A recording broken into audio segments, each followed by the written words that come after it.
विद्यार्थियों, मधुश्री कक्षा 4 पाठ पहले में सबसे पहले हे जग के स्वामी कविता में हमने भगवान से प्रार्थना की थी और भारत कविता में हमने राष्ट्र की आराधना की थी।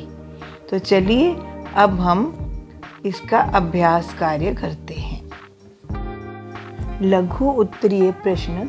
पहला प्रश्न है, इस दुनिया में किस देश के समान दूसरा देश नहीं है? इस दुनिया में भारत देश के समान दूसरा देश नहीं है। दूसरा प्रश्न है, भारतवासी अपने प्रेम को किस प्रकार जताते हैं? भारतवासी अपने प्रेम को सबको सच्चे मन से गले लगाकर जताते हैं। तीसरा प्रश्न है, ईश्वर का श्रृंगार बनकर कौन चमक रहा है? ईश्वर का श्रृंगार बनकर लाखों तारे चमक रहे हैं। चौथा प्रश्न है, किसकी कीर्ति चांदनी बनकर फैल रही है और कैसे? ईश्वर की कीर्ति चांदनी के रूप में उज्जवल प्रकाश बनकर फैल रही है। तो चलिए अब हम अगला प्रश्न करते हैं। कविता की अव्यवस्थित पंक्तियों को सही क्रम में लिखिए। पहला है, समूचा देश देखो हुआ है जुटा में कामकाज। तो इसे कैसे लिखेंगे? कामकाज में जुटा हुआ है देखो देश समूचा। तो चलिए अगला है, दुनिया में दूजा इस है नहीं देश भारत जैसा। अब इसे कैसे सही करके लिखेंगे?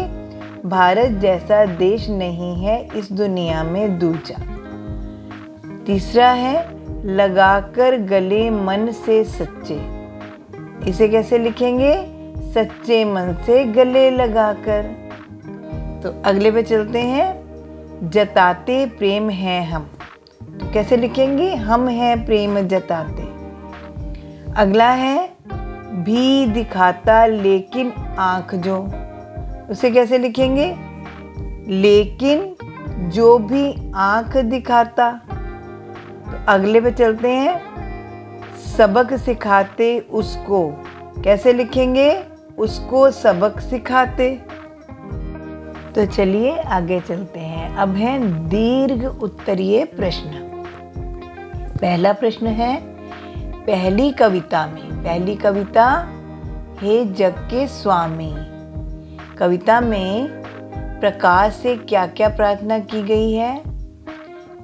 उत्तर है, कवि प्रकाश से सारे जग को प्रकाश देने के बाद अपने जीवन के पथ पर भी कुछ किरणें चमकाने की प्रार्थना कर रहे हैं। अगला प्रश्न है, ईश्वर को संसार के प्रकाश का स्वामी कहने का क्या कारण हो सकता है?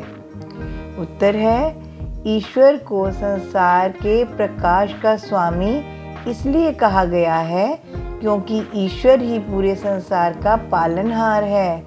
वही सबको देखता और पथ प्रदर्शित करता है। तीसरा प्रश्न है, चमक रहा है तेज तुम्हारा। और पंक्ति है, जग में सुंदर विशाल अनुपम। पंक्तियां एक ही अर्थ देती प्रतीत होती हैं। क्या? कैसे? लिखिए। तो इसका उत्तर है, जिस प्रकार ईश्वर ने अपने प्रकाश से पूरे जग को रोशन किया, उसी प्रकार हमारे भारत देश की विशेषता ने सभी देशवासियों को प्रभावित किया है। तो चलिए प्रश्न 4, कामकाज में जुटा हुआ है का मुख्य भाव क्या है? कवि का संकेत किस ओर है? कामकाज में जुटा हुआ है का मुख्य भाव मेहनत है। कवि ने इस पंक्ति से सभी को मेहनत करने के लिए प्रेरित किया है। तो चलिए आगे कुछ पंक्तियां हैं जिनके हमें भाव स्पष्ट करने हैं। हे जग के प्रकाश के स्वामी, जब सब जग दमका देना, मेरे भी जीवन के पथ पर कुछ किरणें चमका देना। इसका अर्थ है, कवि ईश्वर से प्रार्थना करते हुए कहता है कि हे संसार के प्रकाश के स्वामी, जब आप पूरे संसार को अपने प्रकाश से चमका दें, तब मेरे जीवन में भी कुछ उजाला भर देना। अगली पंक्तियां हैं, प्रगति पथ पर बढ़ते करते श्रम की पूजा, भारत जैसा देश नहीं है इस दुनिया में दूजा। इसका भाव है, भारतीय हमेशा सफलता के पथ पर बढ़ते रहते हैं और मेहनत को ही भगवान मानते हैं। इसलिए कहा गया है कि भारत जैसा दूसरा देश इस दुनिया में कोई नहीं है। अगला प्रश्न है, काव्यांश को पढ़कर सर्वाधिक उपयुक्त विकल्प पर सही का चिन्ह लगाएं। तो चलिए पहले पढ़ते हैं।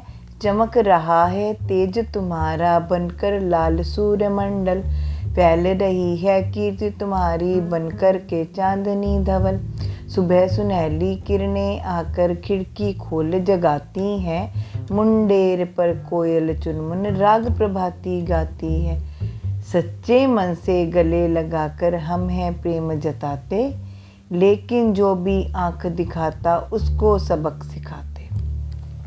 अब इसके आधार पर हम प्रश्न कर रहे हैं। पहला प्रश्न है, प्रातःकालीन किरणें क्या खोलकर जगाती हैं? दरवाज़ा, कमरा, घर या खिड़की?